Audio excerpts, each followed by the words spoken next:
नमस्कार, आप देख रहे हैं प्रदेश का सबसे भरोसेमंद news channel India news Rajasthan. मैं आपके साथ अर्पिता सिंह। वक्त हो चला है हमारे खास प्रोग्राम स्पेशल रिपोर्ट का।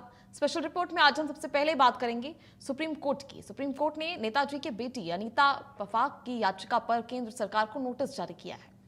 याचिका में जापान के रेकोंजी मंदिर में रखी नेताजी की कथित अस्थियों को भारत वापस लाने के लिए सरकार को निर्देश देने की मांग की गई है। अनीता पफाक ने सुप्रीम कोर्ट का दरवाजा खटखटाते हुए मांग की कि रेकोजी मंदिर जापान में रखी नेताजी की अस्थियों को भारत लाया जाए। अब इस याचिका पर सुप्रीम कोर्ट ने केंद्र से जवाब मांगा है। यह मामला इसलिए भी बेहद संवेदनशील है क्योंकि नेताजी सुभाष चंद्र बोस की मृत्यु और उनकी अस्थियों को लेकर दशकों से बहस और अलग अलग दावे भी सामने आते रहे हैं। ऐसे में रेकोजी मंदिर में रखी अस्थियों को नेताजी की अस्थियां माना जाता रहा है, और लेकिन इस मुद्दे पर लंबे समय से सार्वजनिक और ऐतिहासिक चर्चा भी खूब रही है। अब नेताजी की बेटी की ओर से दायर याचिका के बाद मामला देश की सर्वोच्च अदालत तक पहुंच गया है। सुप्रीम कोर्ट के केंद्र को नोटिस जारी करने के बाद सरकार का पक्ष सामने आना बेहद महत्वपूर्ण होगा।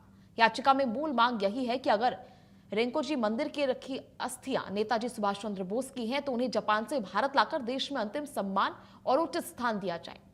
नेताजी सुभाष चंद्र बोस भारतीय स्वतंत्रता आंदोलन के सबसे प्रभावशाली नेताओं में से एक रहे हैं। आज भी उनके जीवन, संघर्ष और विरासत को लेकर देश में गहरी भावनाएं जुड़ी हुई हैं।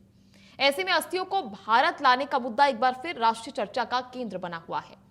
अब सभी की नजर केंद्र सरकार के जवाब पर होगी। क्या सरकार नेताजी की कथित अस्थियों को भारत वापस लाने की मांग पर सहमति जताएगी? क्या रेकोजी मंदिर में रखी अस्थियों की पहचान और उनकी वापसी को लेकर कोई ठोस कदम उठाया जाएगा?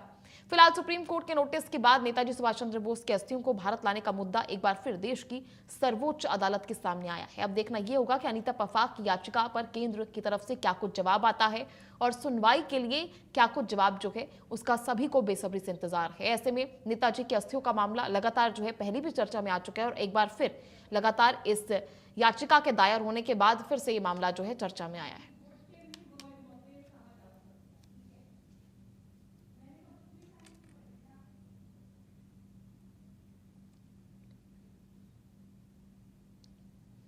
वहीं पश्चिम बंगाल में स्पेशल इंटेंसिव रिवीजन यानी एसआईआर के दौरान वोटर लिस्ट से नाम हटाए जाने